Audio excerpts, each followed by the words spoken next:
EHD is killing hundreds and hundreds of deer right now, and it's concerning both the hunters and the Ohio Department of Natural Resources. But it's not a big deal. In fact, it might be a good thing. Here's why.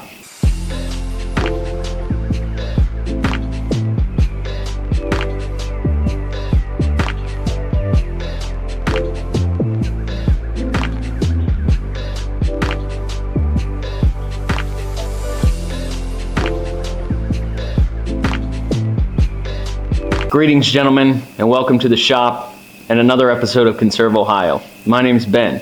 Thanks for joining me tonight.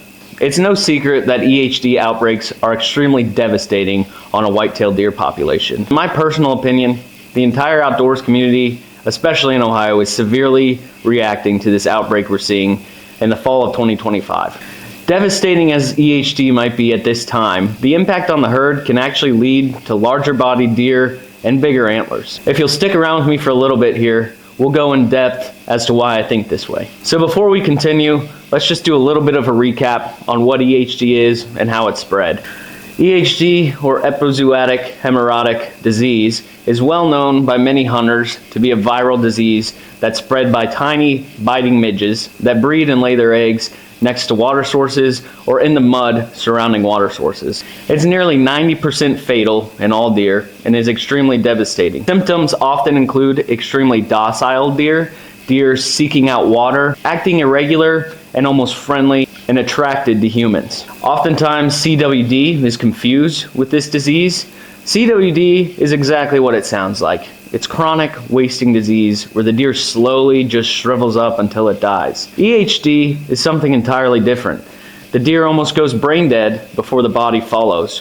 You won't necessarily see deer that look starved or extremely unhealthy, but instead acting almost like a zombie deer. It can be quite disturbing and even a little bit scary if you're able to encounter one of these deers up close. Typically, deer die within 36 to 48 hours of this disease.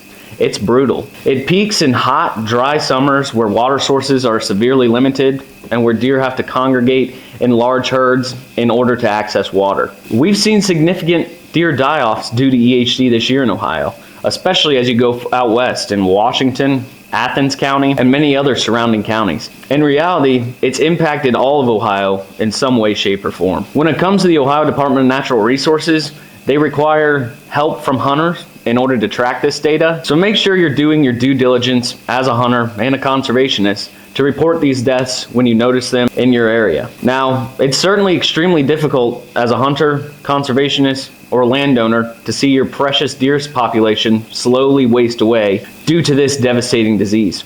I get it. But in the long term, there actually might be some benefits to it, and we're going to get into that now. There have been multiple studies and research done that shows that deer populations and deer size after an EHD outbreak can be extremely impressive. There's a couple theories as to why this happens. First of all, you have fewer deer, which means more food for the deer that survive. Surviving bucks, does, fawns, all have access to better nutrition because they're not competing as heavily for those coveted food sources. The Pennsylvania Game Commission did a study and saw that in the short term, it's a devastating disease that kills a large chunk of the population. But what it means for those who survive is less competition and more ample food sources. Lower deer populations due to weather, cold winters, or things like EHD tend to create a massive bump in the deer herd in the following years. Besides food sources, there's other factors that could come into play. For instance, deer that may have survived the EHD, whether they got it or just avoided the infection entirely, may have some sort of genetic resistance to the disease EHD. If this is really the case, then that just means a better resistance in the future and a stronger and healthier deer herd for us to enjoy the next several years. In 2012, Ohio experienced one of the worst EHD outbreaks in recorded history. Saw a dramatic decline in deer population, but guess what? In the following 2 to 3 years, we saw a massive spike in large, record-breaking deer that were harvested just a few years after. Same things have happened in Iowa, Illinois, Arkansas, and many other states. So am I telling you that this year is going to be a breeze and your hunting is going to be easy? Absolutely not. In fact, quite the opposite. I think many of you will struggle this year, struggle much more than you have in the past. But don't let this get you down in the dumps. Don't let this keep you from hunting in the future, Because in the future, I think you're going to see a great improvement in the overall size of your deer, and as well as the deer herd in general. I would encourage you to pass on younger bucks you see this fall. Those younger bucks that have survived an outbreak like this are strong, they carry great genes, and they're going to be great building blocks on the future of the Ohio herd, as well as every other state's herd. These bucks are going to have ample food supply, less competition from those bigger older bucks, and overall will just be set up for success. Obviously, EHD is heartbreaking as a hunter. You see the dead deer, you smell them when you walk outside. It's not fun. I don't like it, and I know you don't like it either. But as hunters, we need to take a step back and look at the whole picture. This is nature's way of thinning the herd. EHD is not a new thing. It's not a conspiracy theory, as much as Facebook wants to tell you it is. This has been going on for many years. No, the government's not trying to destroy your food population, and they're not trying to make you rely on their beef.